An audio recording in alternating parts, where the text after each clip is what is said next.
What is up, guys? Frosty Osty 0232 here today with another Frosty Features. Today we are talking about Kang the Conqueror. I kind of talked about how in the last Frosty Features, which was Absorbing Man, check that out. I was talking about how he's a very underrated character. Kang the Conqueror in the comics is not underrated, but Marvel Strike Force kind of did him dirty and did not put him as a legendary, didn't put him as a Dark Dimension unlock, didn't put him as anything, and he's a big bad. He's a big bad. He's really cool. And for those of you who haven't seen a Frosty Features, what this is a comic book background on the toons that you use in Marvel Strike Force. So typically we stick to 616 canon, but I'm about to throw a crap ton of numbers at you because boy does Kang not do that. He does not stick to 616 at all. He's not even from the 616. All right, so let's get started. Nathaniel Richards was born in the 40th century of an alternate timeline where Earth never entered the Dark Ages. Gifted with a genius intellect, Nathaniel studied robotics and cross-dimensional recordings from Earth 616, mainstream Earth. That's a weird way to word that, but that's fine. Before discovering time travel technology that had been left behind by his dimension-hopping ancestor. Bored with the peace of his planet, Kang used his ancestors' records and technology to become an overlord of the time-space continuum, armed with the centuries' technology and gave him the equivalent of superhuman abilities. He took on the name of Kang the Conqueror and set out to tame time and space. Kang's frequent time traveling created countless versions of himself, some of whom became heroes and attempted to eliminate the original Kang. This powerful villain has squared off against the Fantastic Four, Avengers, and even Doctor Doom while attempting to rule over Earth 616. Spoiler alert, completely understated. Let's go. So that's Scopely's take on it. This is the man of the hour. This is Kang the Conqueror. Name: Nathaniel Richards of Earth 6311. So Earth 6311 is a divergent Earth. It is the same as Earth 616, except for the fact, like in the Scopely blog post said, the Dark Ages were skipped, so they were more technologically advanced at the time of the 20th, 21st century, etc. But Kang isn't from that era. Kang is from the future also, so it's more advanced plus because it is further in time as of data recording. Let's go there. YouTube, I believe in you. First appearance. If you Google the first appearance of Kang the Conqueror, it is Avengers number 8 from 1964. That is not necessarily true.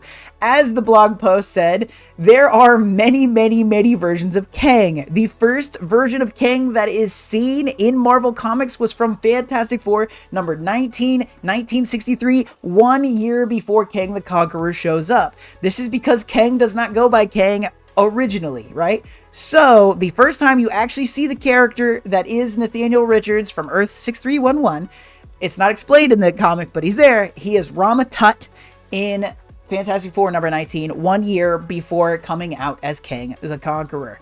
Super important. Powers and abilities. So short change right now. For those of you who don't know, he has 0. He has no powers. Okay? None at all.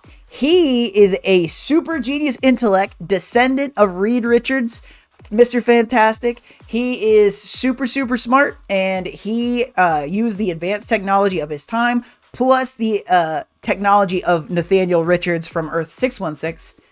Some of his powers, essentially his technology lets him do anything. He has plot armor, if you will. He can use his tech to essentially do anything, but in very basic levels, time travel, obviously, his tech lets him do anything, vast knowledge. So his tech, when I say do anything, we're talking about energy beams, flying, force fields, matter manipulation, pretty much anything that he needs, he can create it because he's that smart, and he can use tech from any point in time. So he can go all as far as the future goes, he can go far back, he can use celestial technology, whatever, and he can use the technologies and his superior intellect to form it into something new and use it. So he his powers are sort of limitless, but also he has none. So just really important to note. Aliases. alias is Rama-tut. So when you first see him in Fantastic Four number 19, he is Rama-tut.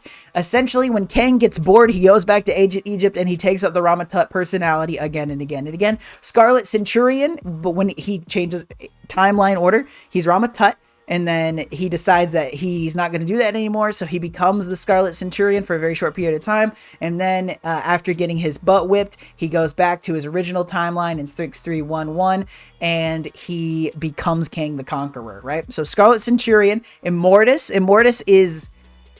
Okay, so this is going to get complicated. I'm going to speak in general terms, even though it might not necessarily be true. Immortus essentially is what Kang turns into after Kang ages. After he gets older, he becomes Immortus. Sort of. Iron Lad. Iron Lad is another version of Kang. He is in the Young Avengers. He is a hero type. He essentially is a young version of Kang that Kang went back in time to try to cultivate and speed along him becoming Kang. And Iron Lad therefore started to hate Kang and decided to work really hard not to become Kang. Right? So that's Iron Lad. Prime Kang. Prime Kang is the main one. So like, as the Marvel 616 is main continuity, Prime Kang is the Kang of Kangs. Prime Kang is Kang the Conqueror. Okay, so it's really convoluted, really complicated. Those are some of the names we're going to talk about today.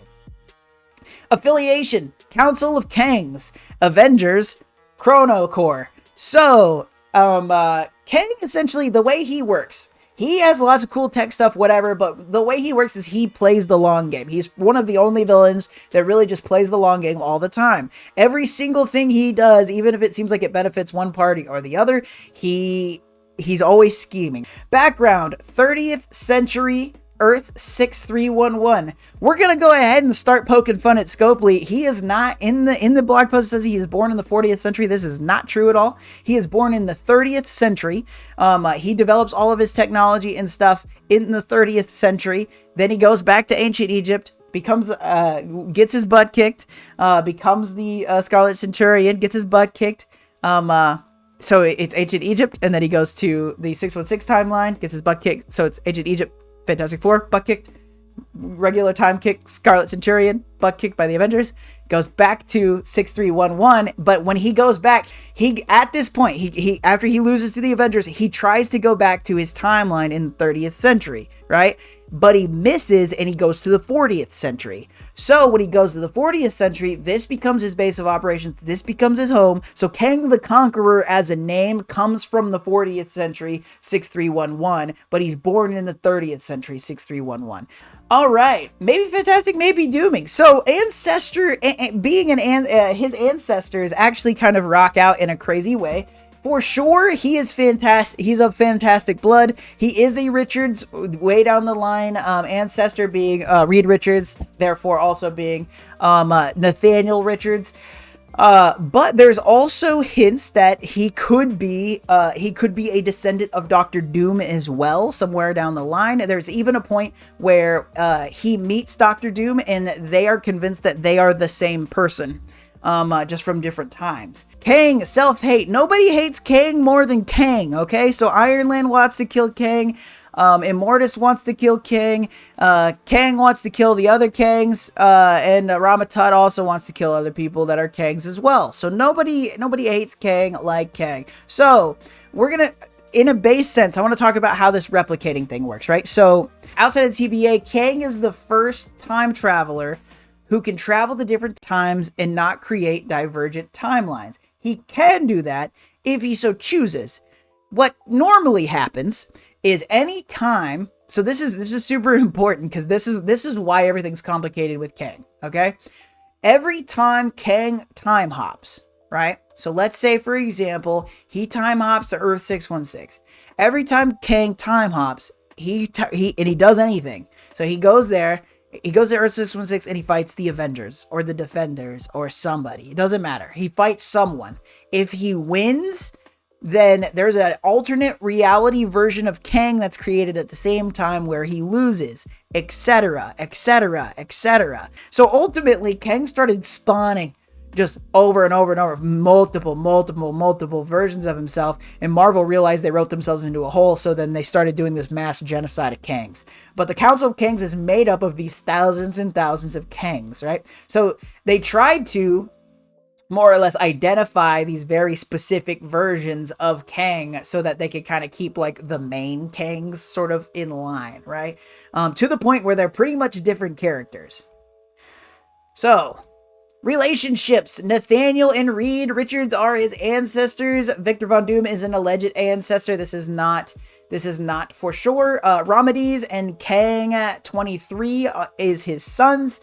Rama-tut being the son of Rama-tut, and Kang 23 is just it's a variant of Kang, but instead of it being a time variant, he made one with his, as people do. And then Uriel and Iman, and we're gonna talk about them in a bit, are his adopted children.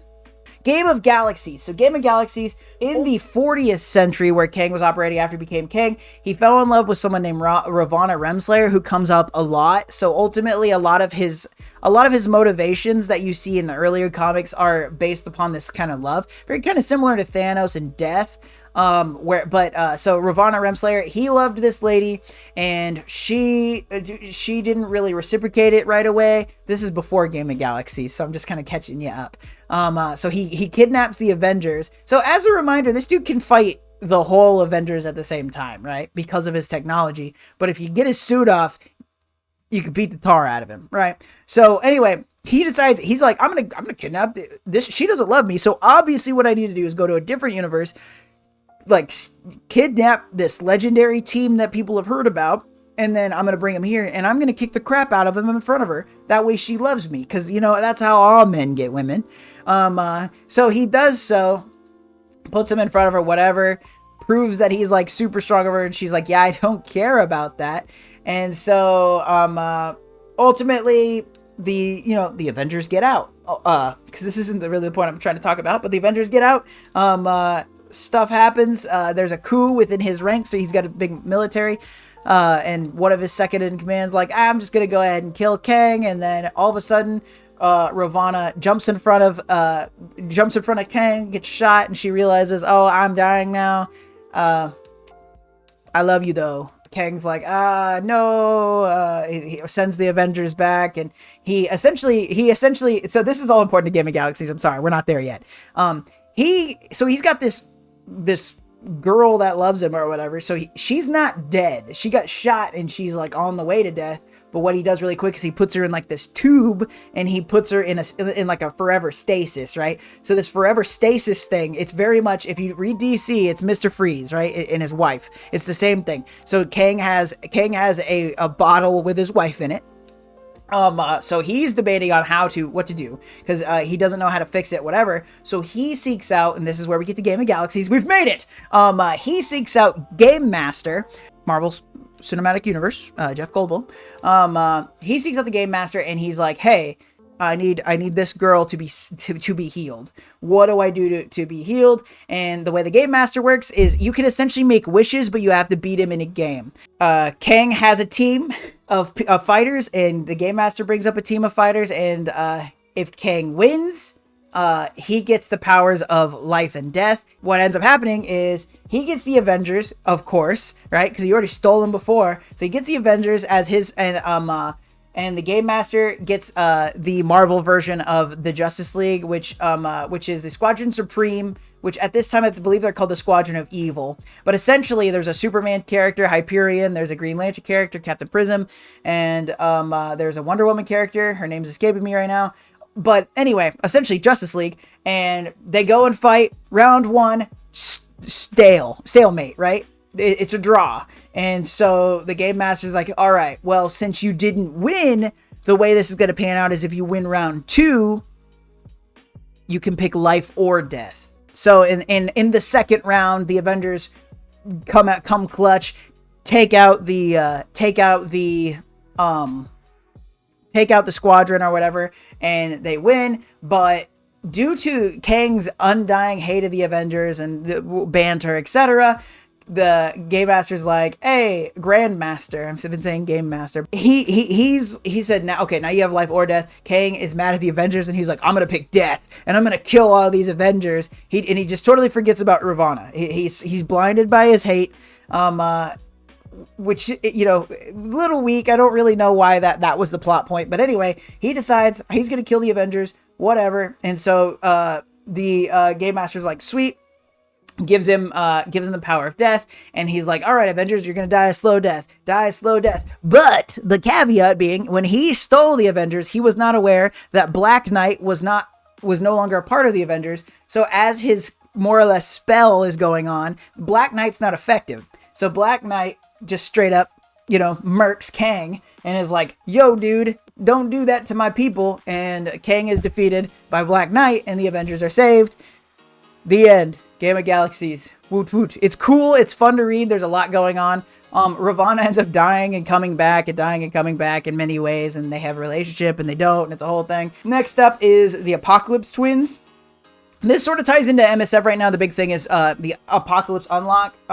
Archangel and the original Pestilence get together, and they have these kids, right? So these are supposed to be extraordinarily powerful mutants, whatever. They have these kids, and as soon as these kids are born, Kang just literally, boop, he pops in there, and he's like, he's like, yoink, I'm taking these babies. So he steals these babies, and he's like, I'm going to train these babies, because they're going to be extraordinarily powerful mutants. They're going to be what kind of can control or like sway the kind of the cosmos, the universes, whatever. This is his key to unlocking the universe. So keep in mind that as Rama-tut, Kang controlled Apocalypse, right? So Apocalypse, just put this in perspective because of this whole thing with Marvel Strike Force and the Apocalypse situation. Kang controlled Apocalypse and did so a lot.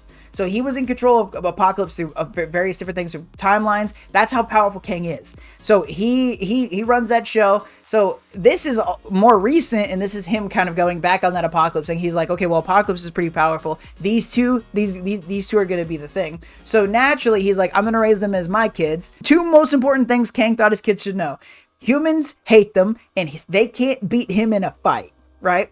So he essentially is extraordinarily abusive, training them from infants, training them to become extremely powerful warriors or whatever. And then he stops training them, and he's like, all right, it's time for you to go to daycare. So he takes them back to the early 1900s and leaves them in a mutant concentration camp run by Red Skull. You know, they're kids, but they're still pretty powerful mutants, and they're like, well, let's just escape. We can get out of here. And they fail. They're caught by Red Skull. Uriel is he's like, all right, well, you need to know that you can't do this, so you need to use your wings to cut your sister's eyes out. And so they force these twins, they force Uriel to cut out Iman's eyes. So when you see Iman as an adult, she's got this like kind of plate over her eyes. It's because she doesn't have any. Kang pops back because, you know, that's how Kang is. He just kind of pops in and out of situations because he can, because of he sort of oversees time. So he pops back in, and he's like, all right, I bet you don't like humans anymore. That's pretty good. Come back and we'll train some more.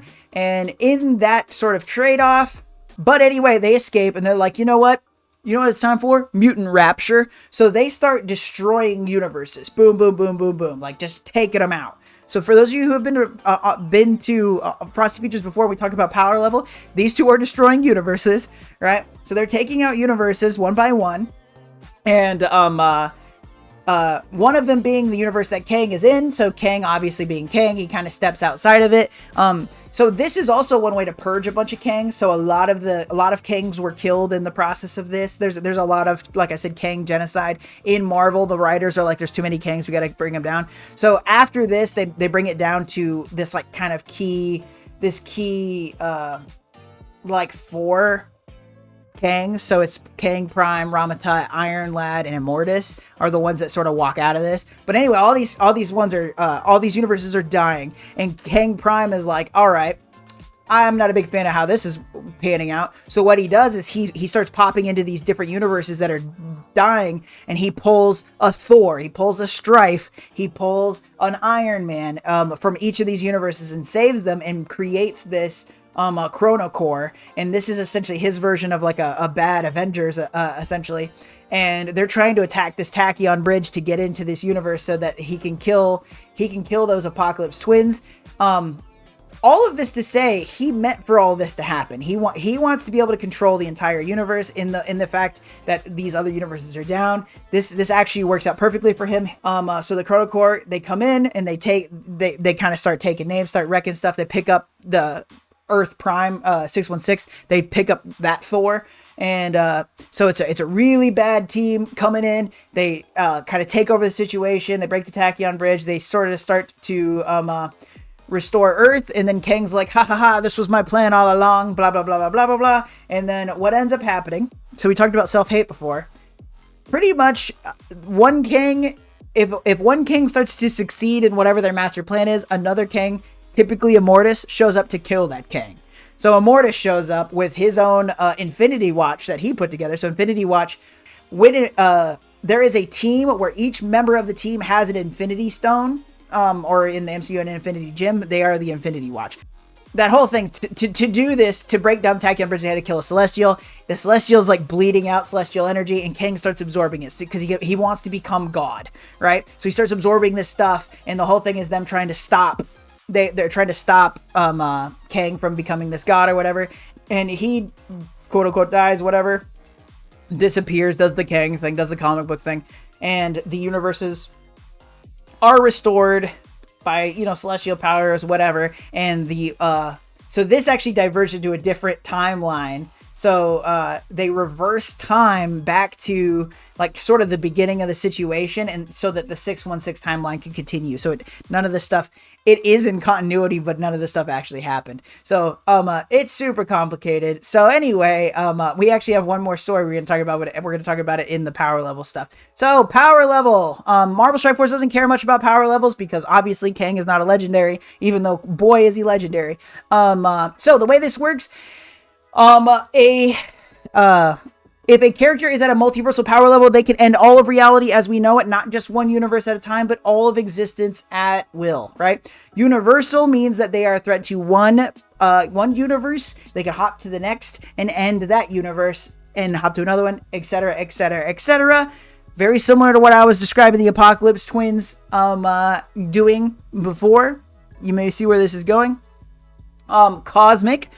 Cosmic means you are a threat on a planetary scale on the small end, so you could take out planets, you can hop to other planets and take them out, maybe do a solar system or a galaxy. Nuclear being that you have the threat of a nuclear bomb, so on the small end, you could take out a small city, on the big end, a planetary body. Super soldier means you are beyond the capabilities of the peak human form, right? So you have super strength, you have super speed, you have super something that a regular human cannot achieve. You can probably take out a brick wall, maybe some buildings or a city block if you tried. City means that you are a human, but you are at peak to peak plus human level. So extremely highly trained. Think of people like Misty Knight, Black Widow, etc. There's some super soldier serum in there, but that's ultimately peak, super trained, really great. And then there's Greg. Greg is the undead Asgardian that Hela spawns in Marvel Strike Force, who is no longer such a peon, but used to be. And for the sake of argument, even though he's got Asgardian physiology and he's dead, we're going to put him at regular old human strength. So theoretically, if I have an empty ballpoint pen and a lot of determination, I theoretically could take out Greg, right? So in the case of Kang the Conqueror, we have a thing, right? So I'm sitting here talking about all these crazy feats he's done, how much he's affected the multiverse, how many times he's beaten all these people and whatever. But the thing is Kang gets the crap kicked out of him all the time. Why? Kang has no powers. So he is city level if you can remove him from his technology. If he plans and if he has all of his technology, Kang is absolutely a multiversal threat. There is another story about the Illuminati in Marvel where Captain America is trying to step in on the Illuminati, who are trying to destroy these worlds to prevent this, like, these atrocities from happening. So, but Captain America doesn't find it ethical, right? So when Captain America starts to put this forward and it seems like he's going to succeed, he gets teleported. And he gets teleported to a room that has 3 people in it: Immortus, Kang Prime, and Iron Lad. And these 3 have come together and they realized that they, even though they hate each other a lot. We've talked about that throughout the Frosty feature today.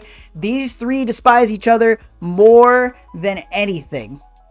So they are sitting at this pillar in the center of time, outside of time, and essentially they take on the role of the TVA in a more professional way. Ultimately, they're like, hey, if this thing happens, the multiverse is going to collapse. Essentially they get to a point where the 3 of them are acting as one person, and they're trying to maintain the multiverse. So yes, actually, Kang at a point, he can end all of reality as they know it. And in this situation, they stop. If Captain America were to stop Iron Man, which he decides to keep going because it's Captain America and ethics. But if Captain America was to truly stop Iron Man, it would collapse the entire multiverse. So they try to convince him not to. He sort of ignores it. Whatever. Also, I do want to point out that around this time in the comics, they realize the various Kangs realize that as they are variants and different, they're the same person but different. That doesn't necessarily mean Kang will age into Immortus. It doesn't necessarily mean Iron Lad will age into Kang, right? They just happen to be the same person and they have that sort of background, but they are different universes, etc. So they don't necessarily turn into these people. So they are actually 3 different people that are the same person.